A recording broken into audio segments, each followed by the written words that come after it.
What is up, YouTube?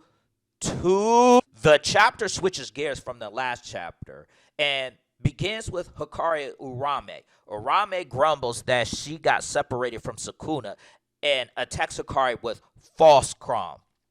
Frost calm is the true essence of Urame's curse technique, ice formation.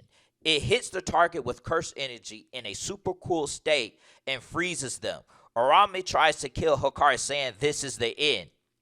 However, Hikari breaks down the ice, quickly grabs Urame's face, and throws her away. Urame tries to attack again, but Hikari regenerates instantly, shocking the frozen star. She remarks that Hikari's regeneration speed surpasses that of Gojo Sukuna. Remember, Hikari had opened his domain in chapter 237. We have seen how incredibly lucky he is. We have seen Hikari battles in the past. Once he opens his domain and hits jackpot, he is unkillable for 4 minutes and 11 seconds. That is because his reverse curse technique activates automatically, subconsciously, even though he has never learned reverse curse technique. This is how he can outdo the two strongest sorcerers in history, because they must do it subconsciously. Hikari can cast his domain in an infinite amount of time if he can hit jackpot, which makes him surpasses his ranking of a grade 1 sorcerer. Hikari attempts to kick Urame, but she holds his legs and freezes it. However, Hikari slips out of his leg and out of his shoe and kicks Urame in the face, sending her flying.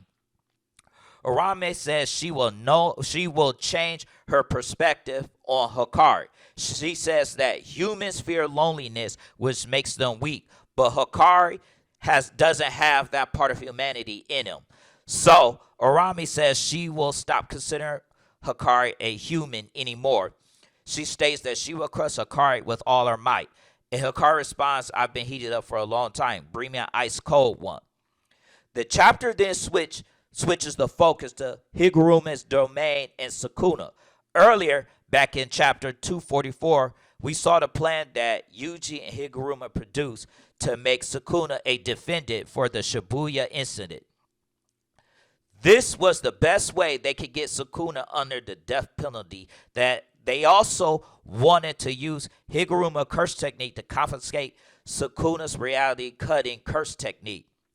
The judgment says Yuji is accused of mass murder in Shibuya. Higuruma defends Yuji by saying that the true culprit is Sukuna. Higuruma thinks of a way to uphold Suga's guilty. However, Sukuna asks to get the process over with because he really doesn't care. He states that he already knew that Higuruma's domain, how it operated when he was inside Yuji. Sukuna said that the only thing that he's interested in is the executioner blade, nothing else. The judgment deemed Sukuna guilty and announces both confiscation and the death penalty. Sukuna smirks as he sees Higuruma equipped in the executioner's sword. Higuruma assumes that Sukuna must have lost the Ten Shadows technique functionality during his fight against Gojo. As soon as Higuruma's domain is open, Kusakabe joins the battle. Higuruma then suddenly remembers someone saying, "Do you want to die, Higuruma?" The chance Higuruma and others believed that they had was nothing but wishful thinking. Higuruma's domain confiscation applied only to Sukuna's curse tool and not his curse technique. So why did Judge Man take the curse tool and not his reality says? Well, the answer is that when the heroes made the contingency plan, just in case Satoru loses before the fight even began, they had no idea that Sukuna had a curse tool that was imbued in curse energy, which Urame ended up giving him after Sukuna defeated Satoru Gojo. But the heroes didn't know that. So when the domain ended up being destroyed, Sukuna rains his slashes upon Kusakabe and Higuruma. And as we see the chapter ends, they're getting sliced up.